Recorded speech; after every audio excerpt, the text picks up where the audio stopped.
এই দেশ হাজার বছর ধরে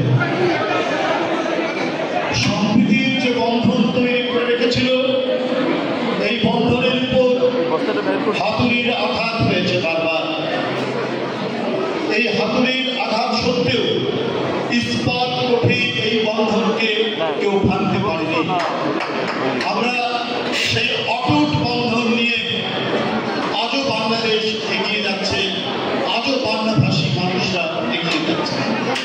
আমাদের এই বন্ধন কেউ কখনো ভাঙতে পারবে না। অনেক চেষ্টা হয়েছে, চেষ্টা চলছে। এদেশে যারা পরাজিত শক্তি, তারা অনেক, তাদের অর্থবিত্ত আছে, তাদের অনেক টাকা পয়সা এখনো দেশের মধ্যে আছে, অনেক টাকা তারা পাচার করে নিয়ে গেছে। সেই টাকাগুলো খরচ হচ্ছে বাংলাদেশে নানাভাবে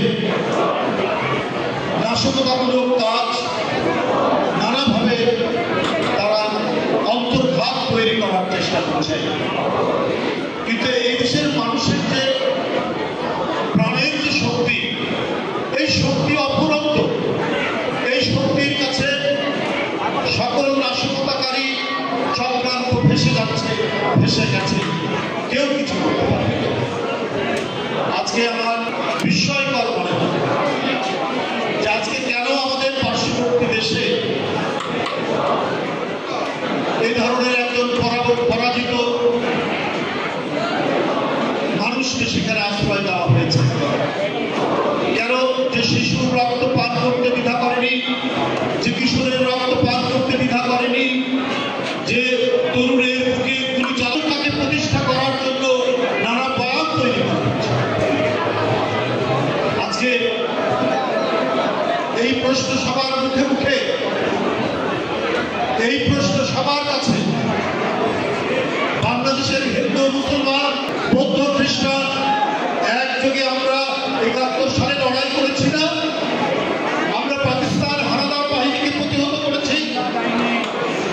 তো অন্য কোনো হানাদার বাহিনী যদি আসে, তাহলে দেশের জনগণ, হিন্দু, মুসলমান, বৌদ্ধ, খ্রিস্টান, সাঁওতাল, ভীম, চাকমা, মারমা সবাই প্রতিহত করবে। এটা আমাদের অঙ্গীকার, এটা বাংলাদেশের মানুষের অঙ্গীকার। বাংলাদেশ তৈরি হয়েছে কে মুসলমান কে হিন্দু এই পরিচয় নয়। বাংলাদেশ তৈরি হয়েছে এই সীমানার মধ্যে যে জনগোষ্ঠী বাস করে তার ধর্মীয় পরিচয় যাই হোক।